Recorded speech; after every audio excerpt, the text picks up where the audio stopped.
On ne peut pas dire que Marine Le Pen, dans cette campagne-là, Oui. Jean-Marie Le Pen aurait pu le dire en 2002. Il y avait une forme Il n'y a pas eu de débat, peut-être déjà. d'ostracisme réel ou supposé. C'était encore la diabolisation du Front National.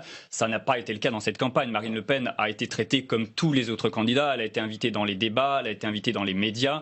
Je ne pense pas qu'on puisse faire aujourd'hui ce procès d'intention. Écoutez, je vois régulièrement sur votre antenne, cher ami, je vois régulièrement des plateaux. J'ai de la chance d'être là ce soir, mais j'ai vu des plateaux à 5 intervenants où il y avait 5 intervenants qui étaient contre Marine Le Pen.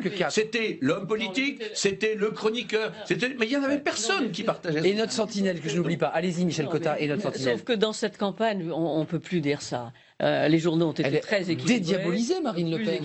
Et c'est pas du tout la campagne contre Jean-Marie Le Pen qui avait entraîné effectivement 80% des Français à voter contre lui. Et pour Jacques Chirac. Non, ça n'a pas été ça. L'égalité a été totale. L'égalité dans les commentaires a même été imposée. Et moi, je trouve que l'égalité dans les commentaires, c'est excessif pour la liberté de la presse. Mais bon, non, n'en faites pas une victime. Ça, non. Citez-moi un média qui n'a pas, dans ces derniers jours, éprouver le besoin de prendre fait et cause contre Marine Le Pen. Non, voilà. Y compris des journaux qui, soi-disant, n'étaient pas très loin d'elle. Les journalistes ont traité le ralliement de Dupont-Aignan de la manière la plus soft possible et la plus neutre possible. Alors qu'il y avait beaucoup de choses à dire sur ce ralliement, quand même. Non, mais Jean-Yves Narquin, regardez, pendant qu'on réfléchit à tout ce qu'on doit dire et ce qu'on dit les médias, écoutez Georges Grossi, il va vous poser une question à vous quatre. C'est un citoyen et on l'appelle dans notre émission les sentinelles citoyennes.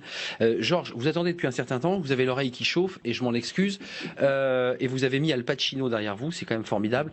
On revient aux États-Unis avec vous. Dans quel état d'esprit vous êtes ce soir, vous qui avez regardé le débat, peut-être pas en entier, ça durait 2h20. Vous considérez ce soir qu'Emmanuel Macron a gagné la partie, vous étiez inquiet? Je vais reprendre un tweet de Luc Ferry qui pourtant n'a pas en dehors de sainteté Emmanuel Macron. Il lui a mis 6-0, 6-0 quoi. Alors à partir de là, j'espère que les 30% qu'ont voté Fillon, quoi, qui vont quand même, qui vont arrêter, qui vont avoir leur devoir républicain, il faut arrêter d'aller vers Marine Le Pen, quoi. Ça me paraît adorable. Et pareil pour les. Énervé Jean-Yves Narquin, hein.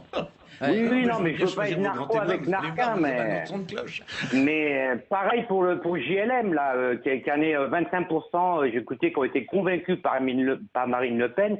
Moi, ça me fait halluciner. J'espère, il faut pas qu'elle arrive à 40%, quoi. Il faut qu'elle arrive à 30 maximum. C'est un débat ce soir. Raisonnable. Voilà, 19 mensonges qui ont été répertoriés.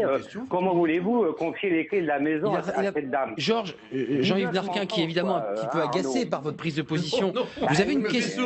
Elle vous fait sourire, beaucoup sourire. Vous avez une question, Georges Grossi?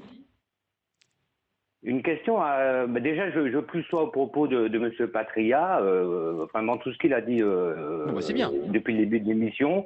Pareil pour Mme Cotta, et par contre M. Narquin, il m'a l'air d'être une personne sensée, mais je me dis, il défend l'indéfendable. Merci. Je suis désolé. Georges, avant de nous quitter quand même, on a eu ce débat entre nous et avec les téléspectateurs, mais vous le citoyen, à quel moment vous avez été enflammé, irrité par ce débat? Quels ont été les moments qui vous ont choqué, qui vous ont interpellé? Vous vous êtes dit c'est quand même un débat qui est vraiment pas comme les autres.